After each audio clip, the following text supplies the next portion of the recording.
Hello and welcome to a special simultaneous television and web broadcast of WQLN's Erie Now, Community Violence. I'm your host, Marcus Atkinson. Erie Now is a public affairs program with which we hope to educate and inspire our viewers to take action in the community. Tonight we will focus on a trend that has terrorized our neighborhoods, destroyed lives, and broken the hearts and families throughout our communities. That trend, gun violence. The statistics that surround this topic are alarming. In Erie, 11 people alone were murdered in 2014, an increase of 7 murders compared to 2013. Tonight, our program will be separated into 2 parts. First, we will focus on the underlying issues that contribute to gun violence. During the second half of the program, we will look at what can be done, what are the long-term solutions, and how can we begin to change the dynamic. To begin the discussion, we've invited select members of our community to this special televised forum. To my right, we have Daryl Craig of the Blue Coats. Also, we have Sonia Arrington, City of Erie, founder of Matt V, Mothers Against Teen Violence. We also have Mike Jarosevich, Director of Community Building, United Way of Erie County. And last, we have Mr. Jeff Penske, who was a former news editor of the Morning News and retired Associate Director of Public Relations and Marketing at Edinboro University of Pennsylvania. He will give a historical perspective. First question, Mike, you heard the homicide numbers that I referred to in 2014. What does the statistical data show about the pattern of violence that has developed in recent years? And Jeff, feel free to chime in on this one as well. Right, thanks, Marcus. So the Jefferson Education Society recently published an essay on the safety of our community. One of the primary indicators they used was the violent crime rate. That includes things like robbery, rape, aggravated assault, and murder. And what we've found is that over the last few years, Erie is actually one of the safest cities in the region. Our violent crime rate is almost half that of comparable cities in the tri-state region. What complicates this is there's a disconnect between that overall violent crime rate and the homicide rate. You stated some alarming numbers earlier. Over the last couple years, that rate the homicide rate has doubled from what it was several years ago. And if you compare that to the national average that is declining in terms of homicides, ours is increasing. And so that's a challenge for our community. And folks are looking at some of the reasons for it. And the police have attributed it to drug conflict, also to neighborhood feuds. But again, just like to emphasize the fact that overall, we do live in a safe community. And with regards to gun violence, we find that it's very geographically centered, particular pockets, as it relates to those specific causes.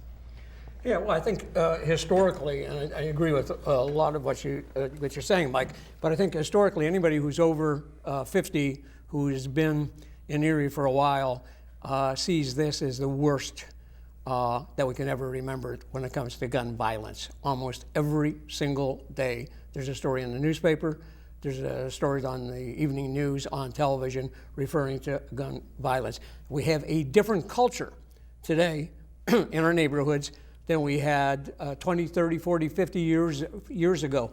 The days of that Leave It to Beaver, Ward Cleaver and June Cleaver nuclear family as we once know it, those days aren't here any longer. And I don't think they're gonna come back anytime real soon. And instead of a lot of people out here are saying, well, we need this, we need that, we need the 2-parent families again. Well, if that doesn't happen, we can't deal with what once was. We have to deal with what is and what the future will be to make that better. As far as culturally, years ago, you had a social economic system that provided for just about everybody in the community. You don't have that now. I grew up in the Lower East Side. I went to East High School, and it was a very diverse student population as it is now. Yet the difference is that the kids, black kids, white kids, their fathers worked next to each other on paper machines at the hammer mill or at the GE or in any of countless industrial shops on the East Side, and you don't have that going on right now. In fact, you have 30% of the children nationally, and even more in our community who are living in poverty. So you have that social, economic situation that you didn't have historically. I think a lot of that leads to it. And maybe later on we'll talk a little bit about guns. I want to touch quickly on what Mike just said about the geography issue, because it has traditionally, at least for the last couple of years, been concentrated in certain pockets. I think what makes people very nervous right now as compared to the past, and maybe you two want to chime in on this, you look at the shooting over at McKinley Park, and the fact that you were shooting at a young individual and there were 50 kids present. You look at this latest shooting, and if you look at the neighborhood, I had someone tell me that, well, if my child asked to go to that house party, look at where it was. I wouldn't have minded them going to that party. So these shootings are starting to be on location. Brother D, are we going around a strange trend here as far as it seems like the gloves are off, if you will, and all caution is being thrown to the wind in terms of where these shootings are taking place, time of day, areas, location? Is that something that's getting increasingly worse unto itself? Most definitely. First, before I even go there, I wanted to address something to Mike. He talked about the challenges that we have and with these statistics, and they are related to this geography, because you would be hard pressed to convince the people who are living in those areas where that violence occurred that Erie is a safe city. Now, I know what the data might say, but I'm telling you what the experience is of those people, like the lady who was sitting in her living room and got shot, like the baby that got shot on Chestnut Street, 5 months old crawling on the rug. They don't feel like that's a safe city.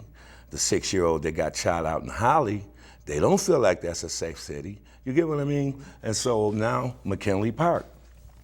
I guarantee you, nobody at McKinley Park is thinking of Erie as a safe city anymore. The residents of Summit Street. Exactly. Now, with this thing that the guns are so prolific now, and this spirit, this violence, this anger, this frustration that would lead one to discharge a firearm at somebody else is so pervasive that it has spread. You're seeing more broad daylight shootings than ever before. And the thing about it is, it's like we tell the kids, your problems stick to you like Velcro. Where you go, it goes. And so these children are free, or these perpetrators are free to move about the city. And that's that spirit. It goes throughout the city with them. It ain't just Summit Street that we should be shocked about. Wasn't there an incident not too long ago where somebody pulled a gun out in a shoe store at the mall? Unheard of. Yeah, I don't think we should.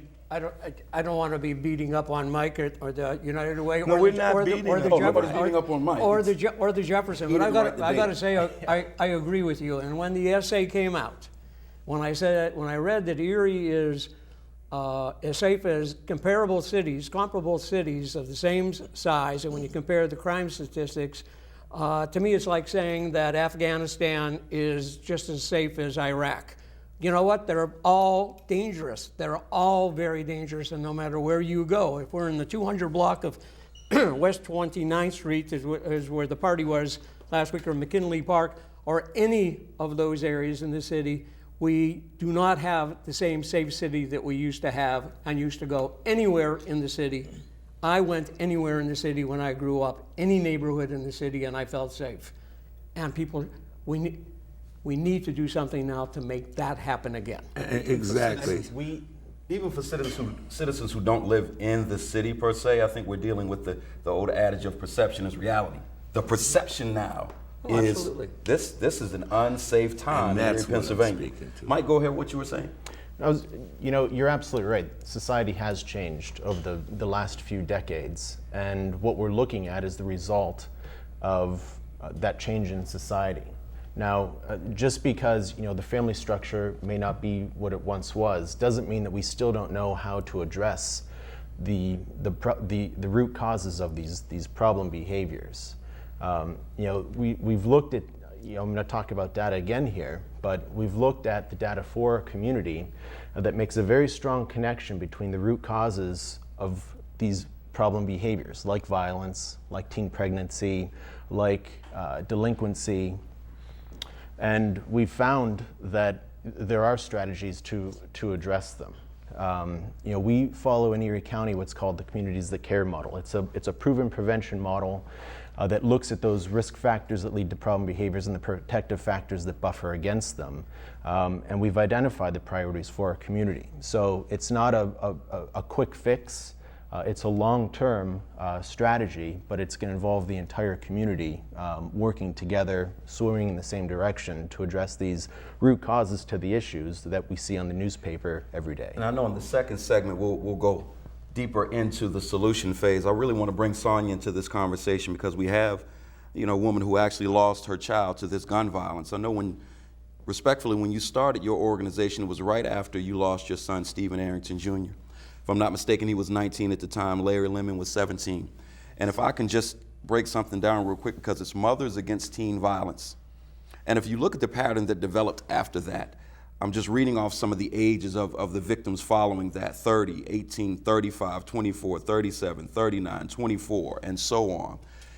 Here we come back around, and lately we have a 16-year-old shooting at police officers. We have a 14-year-old murdering an 18-year-old, a 19-year-old staffer for a youth program being shot at. Now we genuinely have, once again, a pattern of youth-teen violence.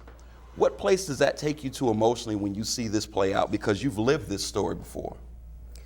Well, every time there's a youth or a young adult that's killed in Erie, it brings me back to the day that I lost my son. I'm living my son's death over and over every day, every time somebody else loses their life. But what people need to understand is our children, our community, these kids are traumatized. They're losing their brothers, their cousins, their friends, and there's nobody out there going to these kids and say, hey, look, what can we do to help you? Do you need to talk to somebody? We need counselors, therapists, we need social workers. We need these people on the streets trying to talk to these kids, because they really need that help. A lot of this that's going on is retaliation. These kids got so much anger and frustration in them, and the smallest little thing really sets them off. So I really think that if we had therapists, social workers, and counselors on the street, walking the street, saying, hey, is there anything I can do to help you? Do you need to talk? I think that would help a lot. These kids are traumatized, and we need to really take a look at the mental health issue of all of this. If we can go to the community tie-in on this, one of the larger issues that we're having, and the mayor alluded to this, a statement by District Attorney Jack Denary when he talks about the cooperation of everyday citizens with this thing. We want to show a video real quick because the issue of cooperation by citizens has made it difficult, from our understanding, to resolve some of these issues. Can we go to the tape real quick, please? The community, friends, family, they're all begging people to speak up. There's like the street code so much as being labeled to be a snitch, but what you fail to realize is that when you have people running around here with shotguns and guns that are aiming and shooting and killing at innocent kids, there's no such thing as street codes. You need to tell. Brother D, how much is that unwritten street code hurting the whole process of trying to resolve these issues? How many bubbles in the bar soap? It is killing our ability to resolve some of this stuff. Because see, if you want to talk about the street code, where's the camera? Just make sure I'm looking at this camera. What happened to the code that said we wouldn't shoot around nobody's kids? What happened to the code when women and children did not play a part in our madness? What happened to the code when a man stood up and went toe-to-toe with a man? So far as I'm concerned, any street code that would allow all these other codes to be broken is just an illusion. This thing is killing us. It's killing us. We got 50 kids on the playground. 50 kids on the playground, and we firing off bullets, and then you'll tell me about a street code? Women getting shot in their house watching TV? You talking about a street code? Ain't no street code, because every game has rules and nobody's playing by the rules, so there can't be any game. It's all illusion. It's the wild, wild west. Do what you want to do, and if this community wants to survive, it better stand up, and it better stand up not now, but right now. Jeff, you want to chime in on this? Yeah. There's a story in the paper on page 1 today saying police are asking for cooperation. Again, how many times have we seen that on television or in the paper? We never used to see that before. Police used to have sources within the community, whether they're confidential sources, you can call them snitches, or they call them sources, that they work their sources. Whether they were minority officers were in the community and went in the community and they knew their own communities well, and they were able to talk to, and they had the trust and the respect of the people who were in the community as well. Now that doesn't seem to exist. The police seem to be just befuddled by the entire thing, and they're begging for people to come forward. I don't understand how that could possibly happen. And Daryl, you can help me understand. I'm going that. right there again, looking at the camera, because you said the key words, trust and respect. So where there's no trust and there's no respect, there's no communication. Now, I believe in Randy Bowers. I believe he's a good man. I know he's a man of faith, and I know that he's inherited some problems. But I do believe, according to what the Word of God says, if you want friends, you must show yourself friendly. And so I won't try to fix the police department. That's up to them. But I know there's enough responsibility to go around. Even right here at this set, at this television set, enough of us in this room could change the city, and we could do more. But until the police department polices itself and takes ownership of whatever part they find themselves maybe playing in the disconnect, it's going to remain. And the same thing goes for the community. We all have a part in the disconnect that exists between the community and the police department. Sonia, you're really active in the community when it comes to this issue and others, but I know that this is, for obvious reasons, your core issue. Yes. What are you hearing? Because you have a program that deals with these type of behaviors. You deal with a lot of young people. You deal with other mothers in this situation. So as far as the cooperation goes and how the community feels about whether it's dealing with law enforcement or whatever, where's this disconnect to you from the things that you've seen? Well, it starts at home. You know, and one thing I have to say as a mother who's lost a son to the madness, we need to go back to tough love. You know, for those mothers out there, and there are mothers out there who know what their children are out there doing. You know, coming from me, if you know your child is out there carrying a gun and doing things he or she don't have any business, you need to turn your child in. Because at the end of the day, I would rather see my child sitting behind bars trying to change that mindset than being 6 foot under somewhere that he or she may never come from. So we have to do our part as parents. We have to go back to the tough love. We give our children choices. If they're under the age of 18, don't give them a choice. You tell them what they need to do, you know? And that's why the spiritual link is missing in all of this. Because when I was coming up, my mother made us go to church. And if I said, hey, Mom, I'm sick, I don't feel like going to church, she said, well, that's okay. When you get home, remember, you sick all day. And I got well real quick, you know, because I know when I came home, I wanted to go outside. And the reason I say that, because she did that to me, that's why I'm still a Christian today. Well, and Sonia, you're speaking directly to the data that supports what we're trying to accomplish in the community. You mentioned family issues. It's a breakdown in family. Family conflict is one of the highest risk factors for the 2011 Pennsylvania Youth Survey data. It's an issue that our community needs to address because it leads directly to violence. It leads directly to delinquency. It leads directly to depression. You also mentioned religiosity. That's a protective factor. That's something that we can do as a community to buffer youth from going down these negative pathways. And the fact that our youth are not connected to a religion, and we're not saying which one, but just to have that in their life, to have that positive influence to buffer them from those negative behaviors is an issue. And so those are two things that, you know, very specifically we do need to address as a community. You know, something just dawned on me, because I work on the Religiosity Council, And one of the things I think is a very little known fact about that protective factor, and it is real, the data supports it, that kids who do participate in religiosity, I think it's an hour and a half or more a week, even score better in school. And I think we need to promote more of that. That should be marketed, even more intensely than what it has been. And I know that they've done a great job trying to get that word out there, but I know that at some point it falls into the hands of the religious institutions to make these conversations come up and make this data known. Yeah. Well, it's behavior. Behavior is learned. Exactly. All right, and we need to start at the young age, the pre-K. Some of the kids today who are 16, 17, 18, 19 years old, I mean, good luck. We can't give up on them.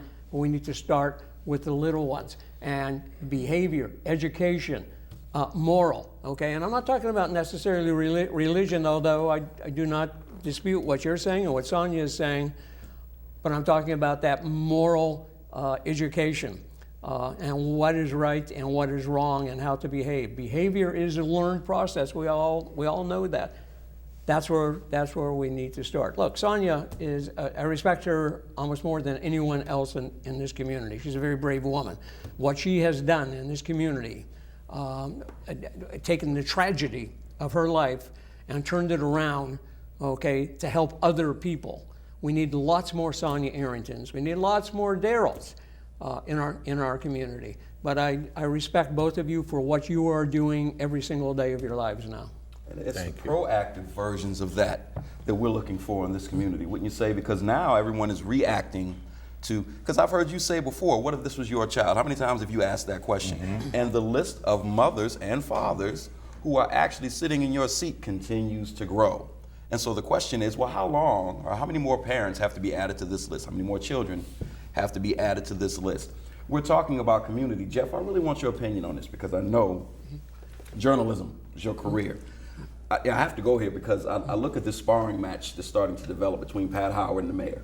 Okay. And I'm reading CNN.com, and you talk about Bobby Jindal. And he's speaking just outside of Lafayette Movie Theater after their deadly shooting took place there that Thursday. And his quotes are, he was horrified and shocked. He also says, "We will get through this," he said outside the theater, while investigators were still examining the crime scene. "This is a unified community," he said. This was a leadership moment. Right. And you look at the interview with the mayor. Yeah. He seemed a little agitated at the thought of having to take this role. I think when we look at the mayor is not a gregarious person, and has a gregarious personality. He's not a Lou Tulio, okay, and he's not a Joyce Savacchio, and he's not a Rick Filippi. He's Joe Sennett, and he has his own laid-back personality. I think, aside from the violence that's going on, by all accounts and on balance, he's not done a bad job as mayor. Some people believe that he should be more visible. I think the mayor marching in a parade, a protest, or going to take back the night, or going to a prayer vigil, that's not going to stop the shootings on the street. What's he going to do? He needs to be running his police department and making sure and doing maybe more than he's doing now. But being visible is not the answer, or picking on the mayor for not being visible is not the answer either. Or the mayor writing an op-ed piece that was in the paper and complaining about the Jefferson trustee on the tax issue. That is not the issue either. Well, let me offer you some pushback just based on representing all of the voices that we've seen in the newspaper, because you're talking about an elected official. On some level, do you not feel like that comes with the job? The visibility aspect of it. Your constituency is the city of Erie. If nothing else, I think a lot of people take the position of this would show a concern for your constituency. And right now, to me, or to many, it makes it feel like it segments the community more. Are we picking and choosing what areas of town we're concerned about? You don't think it would show concern? I think it will, and I think it goes back to what you said as a perception. There are people who believe that if the mayor or some members of council, only one member of council went to the vigil the other night, last night I think it was, and he went there particularly because he was the teacher who knew both of the victims in a very personable way. I again don't feel that visibility and going there is going to do anything to solve the problem, but as a from a PR standpoint, from a public relations standpoint, what Which you're saying comes with the job. is absolutely correct. Can I say something to that effect? And I'm going to agree to disagree with you. Because as a parent who lost a child, I'm not saying that the mayor has to go to every visual, every event, but just to even come out and talk on TV and say, hey, look, I know what's going on in our community. The violence is really bad, but I want to assure you that my police department is working on it. You know, just say something to assure the community that he knows what's going on. When you can't be seen or you can't be heard, people think he just don't care.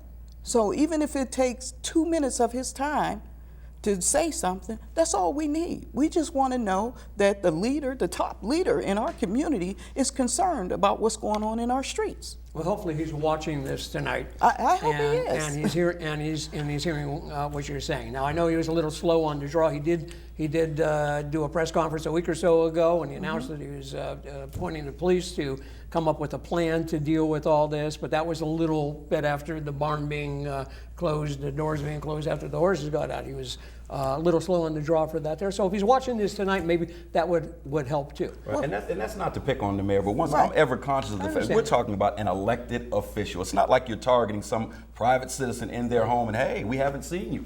I'm a private citizen. You've been elected by the constituency. Right. It comes with the territory. Yep. And I went there because if you look at all the commentary on whatever social media sites, newspaper, what have you, that seems to be the narrative: black, white, rich, poor, male, female. So was just curious about that. Yeah.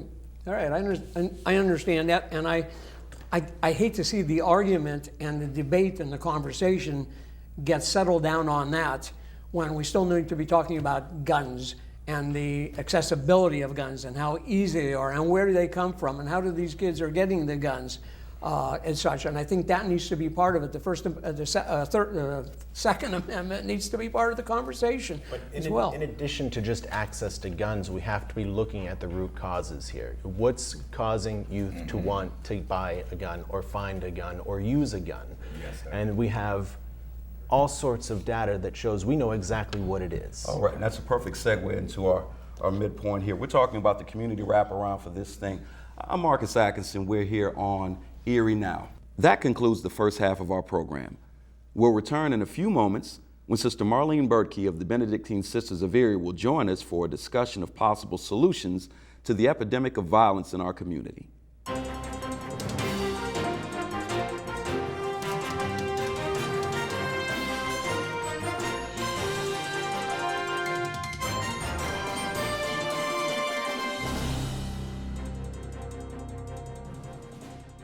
We're back with the second half of our special broadcast, Erie Now, Community Violence. I'm your host, Marcus Atkinson. In this half of the program, we'll focus on the potential remedies for the violence that has seemed to spiral out of control in the neighborhoods of Erie. Sister Marlene Berkey, can you talk to us a little bit about the Take Back the Site vigils that have become so well known throughout the city and seem to be very much appreciated by the citizens? We started these in the year 2000. We're going to do one for Justin Wiley this Thursday. That will be our 89th one. We still have 4 more to do after the one for Justin. It's just been overwhelming. The television come to every one of them, and I said to them one time, you know, I appreciate your coming, but why are you coming to each one of these? And they said, Sister, they might read about it in the newspaper or see something on television, but when they see all these people gathered to say we're tired of violence, it's much more effective. When we do the one for Justin Wiley on this Thursday, that will be our 89th one, we still have 4 more to do after that. I mean, that's overwhelming. I'm just thank God that the Sisters of St. Joseph and the Sisters of Mercy now alternate with us. There's no way that we could handle all these vigils. I keep a map in the Benedictines for Peace office, and I put a little sticker on where any Take Back the Site vigil occurs. At first, they were all clustered. Now they're spread out, like this one on 29th Street, the one on 19th Street. they've moved away from being all in, there's still many of them in the inner city, but it's moving out. You know, I was asked to go to Northeast to talk to a group there about our Take Back to Site vigils. And I said, okay, but then I thought, they don't have murders in Northeast. So I said to them, you know, I'm glad to come, but you don't have murders in Northeast. And they sat there for a minute and they said, we had one in 1958. Those people in Northeast know each other, and I think that is a big factor. People in Erie, there's not a community there. There was once upon a time. When I first came to Erie in 1973, people would say, what's Erie like? And I said, it's a very nice, big, little country town. But that has changed completely. We're a mini Detroit now. There was a boy who lived across, I was living at 345 East 9th Street, and I was out shoveling snow one day. And a boy came over and he said, may I help you shovel snow? And I thought, this is wonderful. So he said, anytime you need help, call me. 2 weeks later, he and a friend of his were walking down Wallace, and there were two boys a block ahead of them, and they decided to rob them. There were 4 teenage boys, 4 guns. That's ridiculous. I know we can't, I wish we could stop the guns coming into Erie. Sister Berkey brings up another point with this disconnect, because you're talking about Erie used to be this close-knit community, yes, a big little town. Yeah. That's been echoed by other citizens. Mike, to segue into the solution phase of it, to tie in what Sister Berkey's saying, I know that your organization, Unified Erie, deals a lot with identifying where the issues are and trying to identify plausible solutions. Can you talk about that a little bit for us? Sure. You know, we talked a little bit earlier about family disorganization, how, you know, there's just conflict in the homes. The youth are also telling us that there's chaos in their neighborhoods, exactly what you were speaking to. They don't feel connected, they don't feel safe. And so, based on this data that has been collected through the Pennsylvania Youth Survey, it's completed by students every other year across the Commonwealth, and we're able to identify those priority risk factors and protective factors for our community, again, that relate directly to those problem behaviors that we're all trying to reduce in our community. And what we found for Erie County is that community disorganization has traditionally come to the top of the list, family conflict, parents not caring about what their children do. Some of those protective factors are religiosity. We talked about that earlier as well. Providing youth opportunities to get involved. They want to be part of the community. We're not giving them enough opportunities. And moreover, we're not rewarding them when they do. There's no one patting them on the back saying, good job, you did something good today. You're making a difference for our community. You know, that's not happening, or it traditionally hasn't happened. What's good news is that we just received some of the most recent Pennsylvania Youth Survey data, and we're making progress. Our risk factors are being reduced and our protective factors are moving up, but there's still not enough. And what's important for the community to know is that we have a violence reduction strategy called Unified Erie. Both the city and county council have passed resolutions in support of it. Organizations throughout community, including the Community Foundation United Way, are aligning our resources to help support it, to support evidence-based or evidence-informed strategies to reduce those specific risk factors that lead to the problem behaviors and support those specific protective factors that are going to buffer our youth from them. We talked about community disorganization. Society's changed. Our neighborhoods aren't what they used to be. You're absolutely right. But that doesn't mean that we still can't address those issues. Through Unified Erie and local and state support, we've been able to establish the Neighborhood Resource Organization, which takes committed folks within their neighborhoods who want to make a difference and provide them the resources to do it. Not to just establish a neighborhood group, but to provide them resources, mini grants, so they can beautify their neighborhood, so they can create activities to engage youth. to provide these groups capacity building support so they know how to organize, so they know how to recruit new members, so they know how to interact with the youth in the neighborhood, to get them involved, to give them those positive opportunities. So it's important for folks to know that if you do want to make a difference, there's a role we can all play, because it's going to take all of us. Yes, go ahead, Sean. One thing, Unified Erie, one thing that I think that you all should be looking at is our community centers. The community centers were built for children. Now, if you take a look at all our community centers, we have a lot of social things in the community centers. Our community centers is only being used I'm gonna say at least 4 hours a day for kids. Me personally, I think a community center should be open all day, every day for our kids. If they were open at least till 11 o'clock at night, that will keep some of these kids off the street where they can play basketball, be supervised and everything. We have to focus on getting money to these community centers. You know, the kids in my program, I have a mentoring program, and my program go from 3:30 to 6:30. When 6:30 come, they're not ready to leave, you know, but I don't have the money to keep the Booker T. Washington Center doors open till 11 o'clock. Or the JFK, or Martin Luther right, King right, Center, and the list goes right. on. You know, we really need to get back to making these community centers kid-oriented.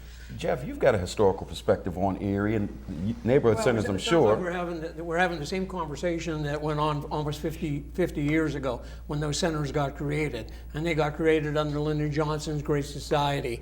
And the resources were provided by the federal government, by the state government, and the local government supported that too. When these sources, St. Martin is part of that too, the Bayfront NATO, which is now I think the Martin Luther King NATO Center, JFK and such. They're basically a pale reflection of what they used to be, as Sonia is saying. I think that resources should go into that as they were, but what Mike is saying about that, and what I'm hearing is neighborhood action teams, a concept like that, which I think would be the way to get right into the root of the neighborhoods, but to have that organization, as Mike talked about, having someone from the United Way involved, that had elected officials involved, and clergy involved, that have a cop on every one of these teams. Have a police officer on every one of these teams, a trained police officer to deal with that. Have business and industry representatives on these teams too, because if we're to recreate the American dream, then we have to reinvest then in the kids, what we're doing with the kids by creating those opportunities that you talked about, by investing in their education, in their health, and providing those opportunities and creating those opportunities so there's something after school for them to have, to look forward to. I've sat in on a number of these conversations with a lot of small organizations that are starting to spring up all over the place. Streamlining on some levels seems to make a lot of sense as opposed to having a lot of miniature efforts. You want the community involved, but on the greater whole, because it does seem like the community was much more healthy when these neighborhood centers were up and running. Would it help us if a lot of these efforts were streamlined into the neighborhood centers, as Jeff was saying? Definitely, and that's what I was just getting ready to say. You know, in doing what I do with my mentoring program, I have more parents more willing to come in to the community center and sit down and talk to me rather than go into the schools or go into anywhere else. You know, even with some issues going on outside, they call us, parents call us, say, well, I need to have a meeting with such and such. Can I come to the community center and do it? Of course. You know, so I really think it's good if we put all those efforts into taking them into the community center and doing this. We can still do what you're talking about doing, but I think we'll get a better turnout and more people willing to come forward to the community center because that's a safe haven to them.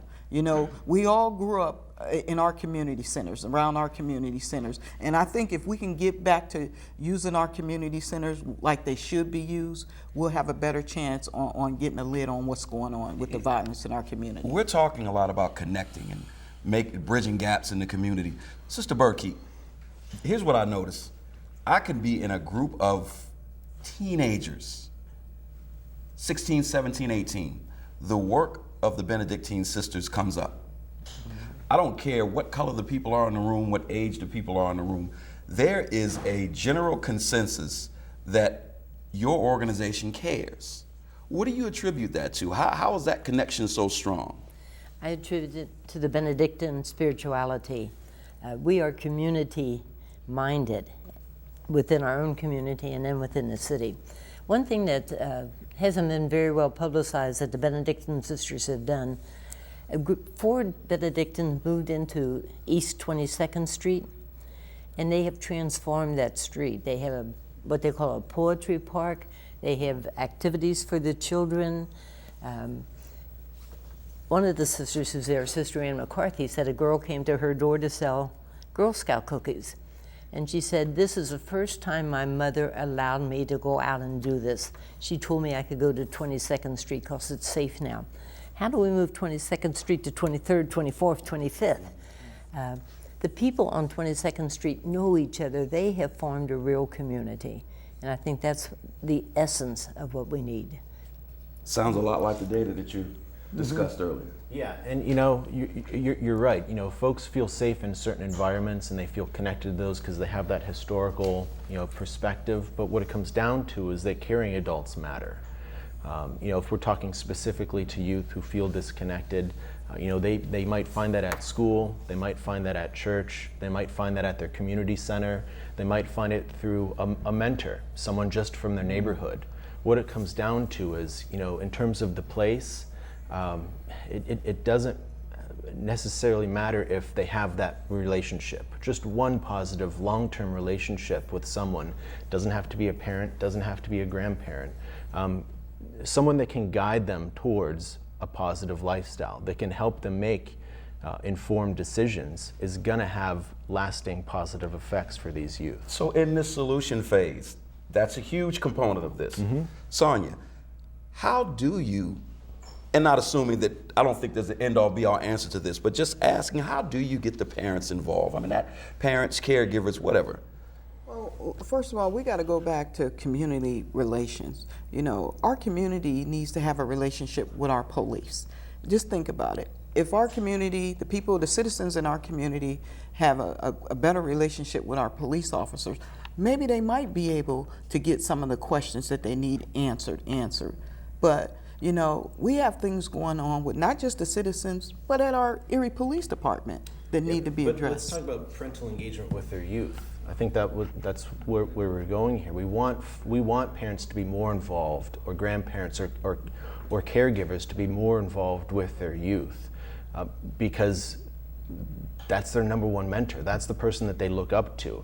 If they see their parents or their grandparents or their caregivers not caring about the negative things that they're doing, they're going to keep doing them. Or if they see their parents doing those things, one of the new risk factors is coming up is family history of antisocial behavior. If all they're seeing at home is parents constantly doing bad things, doing drugs, carrying a gun, they're going to do the same thing. That's the sort of intervention that our community needs to work on, is providing those resources to the families, to let the parents know that these things aren't going to work. And if that's not an option, connect those youth with caring adults that will provide that positive influence in their lives. Jeff, I see you. Well, again, it goes to changing the behavior, and I don't think we used to have a conversation about how do we change parents' behavior, how do we get parents to be parents, how do we get them But that's an issue now. To parent them, that we have to have someone else be a mentor for them. What they see, even the media violence, what they see, they become inured and desensitized to the kind of violence. The games that they play, the graphic violence that is in the games. People die, they get shot, they get killed, yet the games go on, the shows go on, and we're all desensitized a little bit more. 2 deaths, 2 murders last week, and we become a little bit more desensitized and back up a little bit from that. But again, how do we teach the parents to be parents and to parent and do what they're supposed to do? How do we hold them accountable without making it some kind of a crime that they weren't being parents what they're supposed to do? Sister Berkey, we're chiming in on that. One thing I want to mention, down at the neighborhood art house, they have hooked on books, 1 adult reading to 1 child, and it has been a marvelous influence on the children. There was a rather prominent lawyer who for 3 summers came in, and he read to the same boy all 3 summers. He didn't come back the 4th summer. And this child on his bicycle was going past the sea wolves, and he saw the lawyer. He jumped off the bicycle, grabbed the lawyer, and said, "I miss you, come back." There was a real bond formed there, and that happens very much with the reading program there. We have to find ways to get adults concerned with the youth. So we've got civic leadership, we have parents, we have community leadership, community centers. We have all of these factors. With the solution question, how do you bring them all together? Well, let me say this. You know, we need to realize that we have babies having babies out there. So they don't know any better, so how are they going to teach their own children? We need to go back to the basics of parenting classes. And you know, one thought that comes into my mind, a lot of these young individuals, they're on welfare. And if you're going to sign up and get a welfare check, maybe you could say, hey, since you want to get your check, maybe you should go to parenting classes, maybe once a week or twice a week. They're going to show up because they want that check. We have to start thinking out the box. They're not going to do it willingly. So we got to think out the box and figure out a way that we can get them to go take parenting classes because they need it.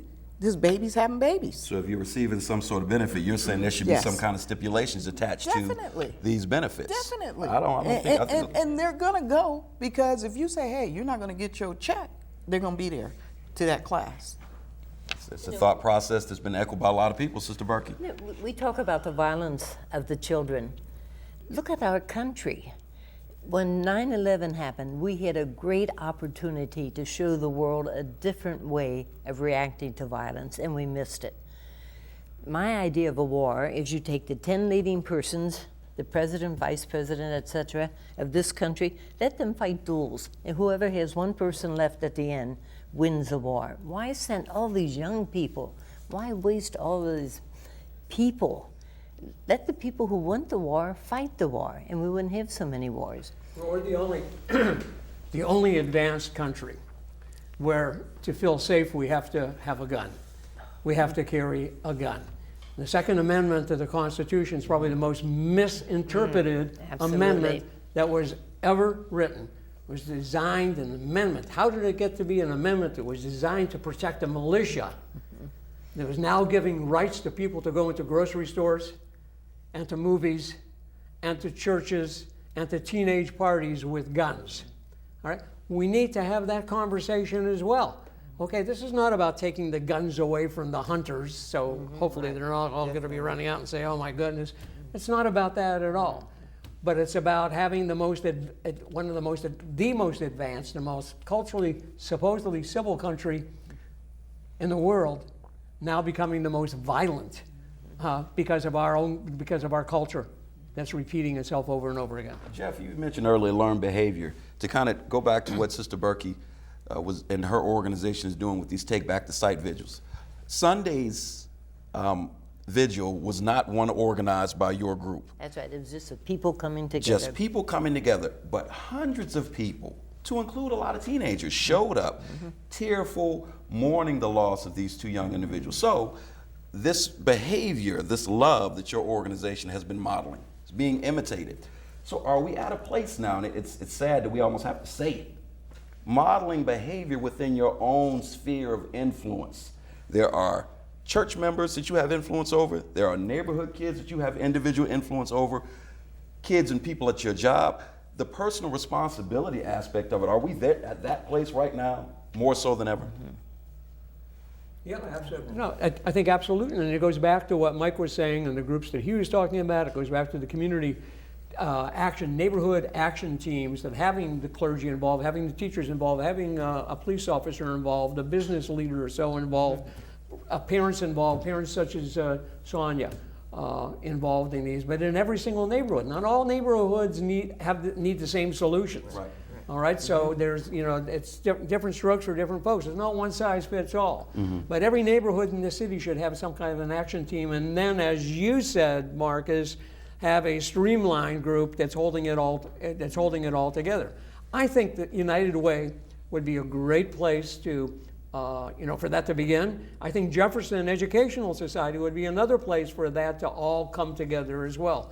with the two of them working together for that. They're two perfect organizations. Well, let me say something else, Marcus. And you know, I deal with a lot of kids in my program, and I get a lot of phone calls from mothers out there who see their child is heading down that wrong direction, and they just don't know what to do. They call the police, they call the juvenile probation. Well, we can't do anything because your child hasn't did anything. And I mean, these mothers are literally crying. We need to come up with a program for parents like that who do care what path their child is taking. And maybe if we had some kind of program that the parent could say, look, he's underage, I'm making it mandatory that he come to this program.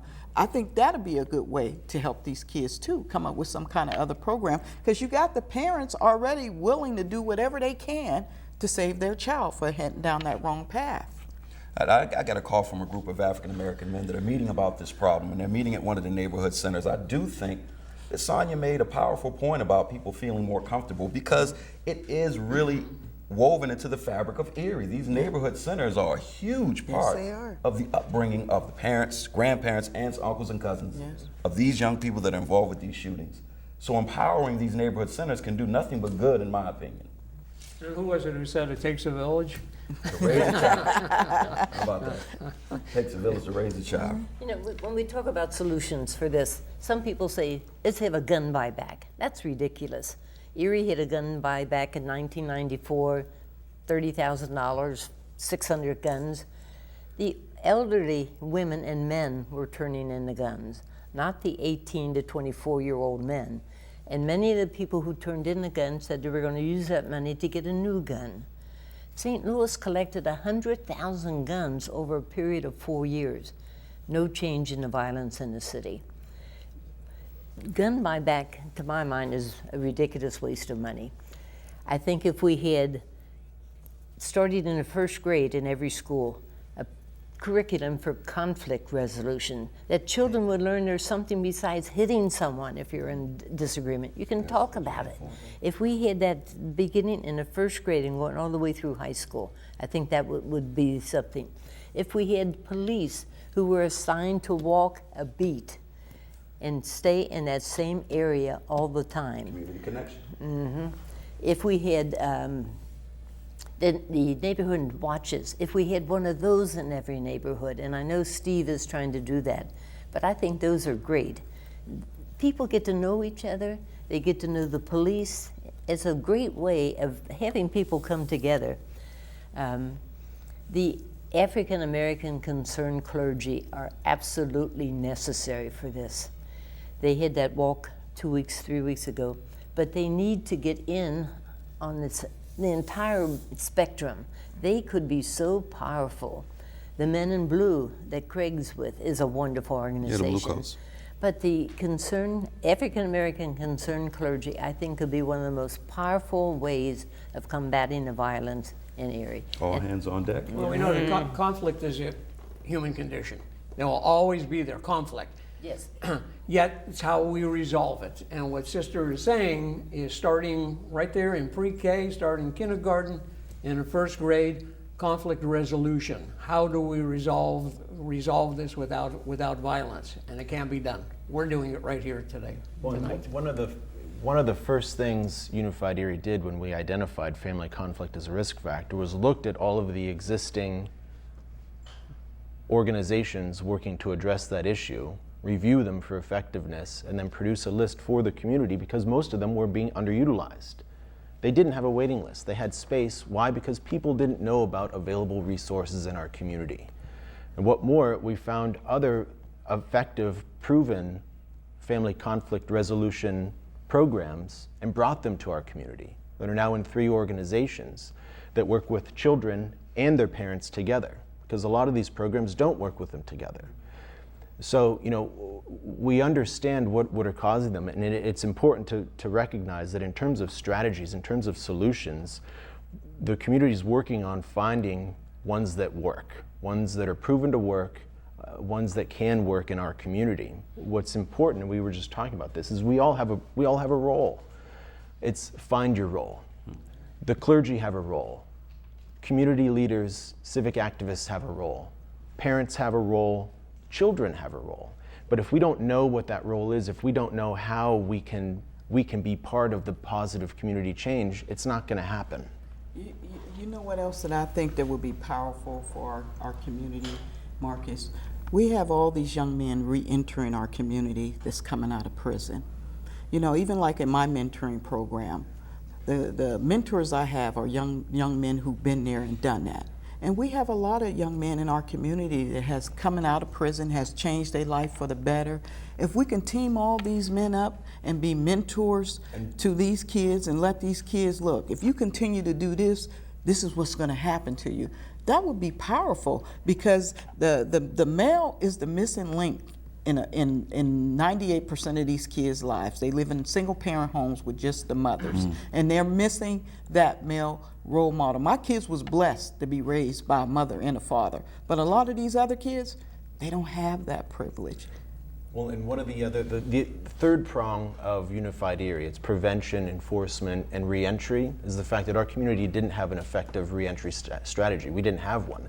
So those potential role models, the recidivism rate was so high, they were going right back to prison. We're at the point now where we're going to have a plan where we can help those folks become productive members of society, to become role models. All right, and we'll close the show out on that. Excellent points, everyone. We thank you for being with us today. We thank you for your points of view. We've run out of time for this special broadcast of Erie Now. We've had a compelling and robust conversation of both the issues that have contributed to gun violence and the potential remedies. I want to thank our distinguished guests for their input, and we'd like to thank you for tuning into this program. We hope that we've been better informed, that you've been better informed, and we've inspired you, our viewers, to take action in our community. Please continue this discussion with us. You can visit our website at WQLN.org, like us on Facebook, and follow us on Twitter at WQLN, and use hashtag Erie Now. For Erie Now, I'm your host, Marcus Atkinson.